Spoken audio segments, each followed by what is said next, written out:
広がる渦巻きに回転していて、たかが主の声を聞けない。すべてが割れて、中央が生きられない。無政府状態だけが世界に来ます。こんばんは、皆さん。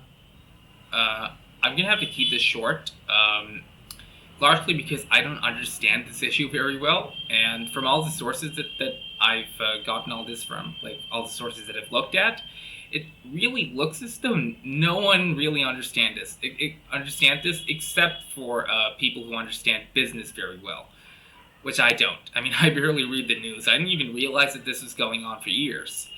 So the point of making this video initially was that I would just make a bunch of Kengan jokes.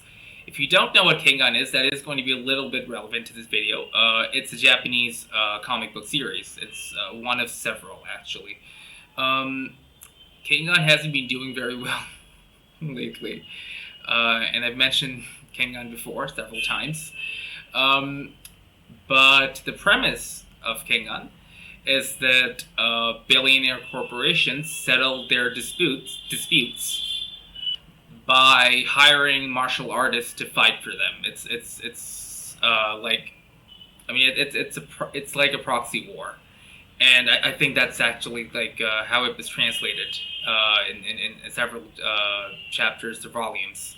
It's a proxy war between corporations who hire, like, obviously underground fighters, illegal underground fighting ring kind of thing, and whoever wins the fight,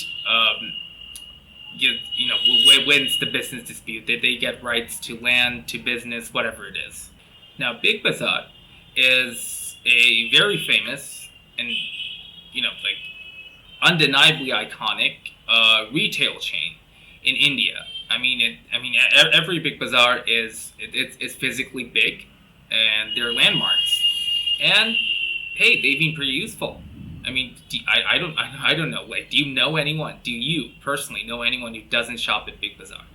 So it was pretty surprising when I found that the local Big Bazaar was closed, and I wasn't reading the news. Like, I asked a woman who was working in security there at the mall, and she told me that they'd been acquired by Reliance, another giant Indian business company, conglomerate, something. It's just this big business group. This was a little surprising because ordinary people like me wouldn't ever think that Big Bazaar could go down. Like, you think they'd be too big to fail, almost. But they did, and the details of what's happening is pretty bizarre.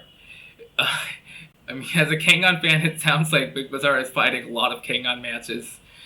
Personally, what happened to me is, I bought a pair of jeans, but I didn't really have time to get them altered at Big Bazaar. And by the time I went back to do it, they were closed. And yeah, that was how sudden it was. I'm just going to link to a few sources, and I'm going to read a few lines from them. Just check the description. So anyway, I found this helpful article from a site that calls itself the Daily O. And it starts by asking if you've heard of the Reliance Future Group Amazon cases that have been going on for the last 2 years. Last 2 years? I didn't, but then I don't read the news. So anyways, this article tells me Reliance, that giant company, let's say, that I mentioned, is trying to basically expand into each and every sector of India, which is something that, as normal consumers, we've noticed. Everything is offered by Reliance. It's hard to imagine something that that Reliance doesn't sell in some way.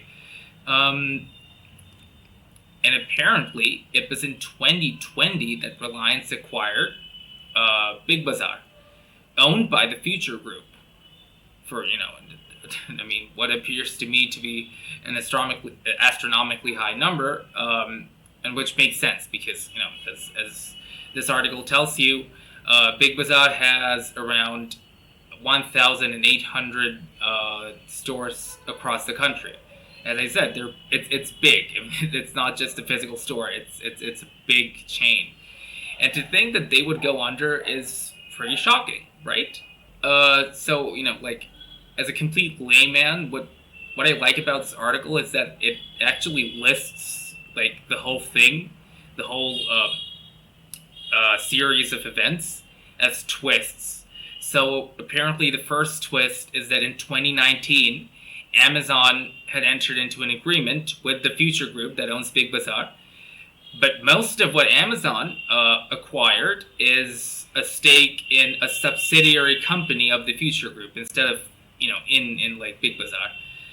But this threw up an issue because afterwards Future Group sold its assets to Reliance, that other Indian giant that I mentioned. And apparently that's not okay with Amazon. As you'd expect, because if Big Bazaar's assets or the Future Group's assets are being sold to one company, then Amazon can't have it, and that's illegal.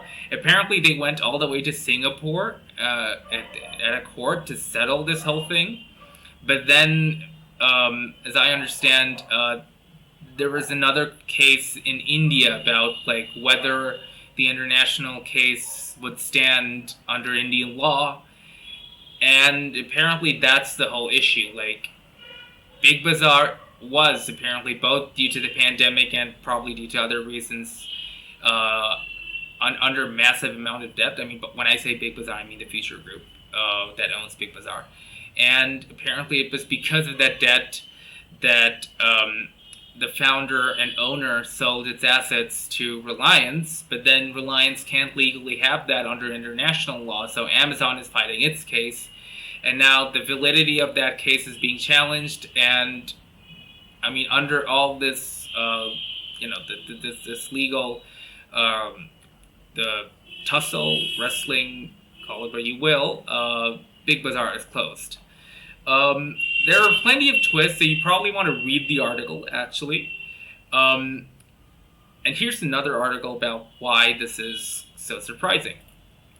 So this is from the Hindu business line, from the Hindu, which basically tells you why Kishore Biyani is such a big deal. Because, as I said, Big Bazaar is a big deal. The fact that it's so successful is, noteworthy. So it actually goes into like how, at least a couple of ways about how he expanded the business, and it says that there's this dramatic overnight takeover of hundreds of Big Bazaar stores by Reliance, and there's a complex slew of cases disputing the scale, and it says that even if Amazon manages to win its many legal fights, Reliance is already affected by what we call a bloodless coup. And yeah, so like as it says, back in 2019, Amazon had invested $200 million in future coupons, a future retail venture. Biyani, struggling under a mountain of debt and troubled diversifications, was desperate for cash and reportedly signed the deal that came with clauses which barred Future from selling retail assets to certain specific entities, which included Reliance. Yeah, this is pretty confusing, and there are immense amounts of money involved, as you'd expect. I like how the author of this article says, meanwhile, the number of twists and turns and flip-flops and backtracks in India's retail policies will make for a Bollywood potboiler. Yeah, I'm not going into that. I barely know what's going on.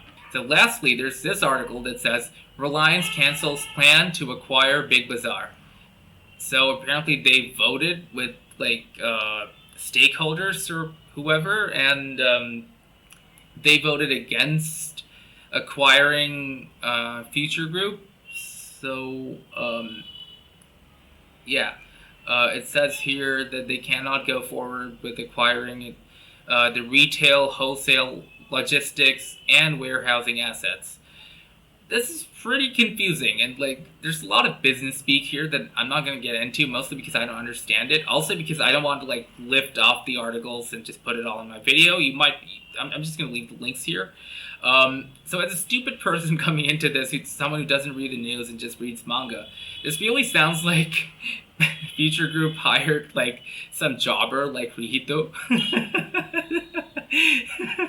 And then now they're fighting like multiple fights, and it actually like seems like it's going on at the same time. Like there's this one fight with like 3 people, and they're like sort of allies, sort of enemies. Like there's some kind of agreement there. I'm not sure who's supposed to win or who the good guy here is supposed to be. Maybe it's Rihito. Yeah, whatever. But they're going to have to like keep dodging and blocking a lot because I think even experts think that this is pretty messy. Anyway, I'm gonna wait till like I can get a nice punchline in, but for the time being at least, it seems that Big Bazaar has fallen into a deep slumber. Anyway, most of you would probably understand this issue even better than I would, largely because I don't read the news, and again, I don't speak business stuff. So thank you for watching.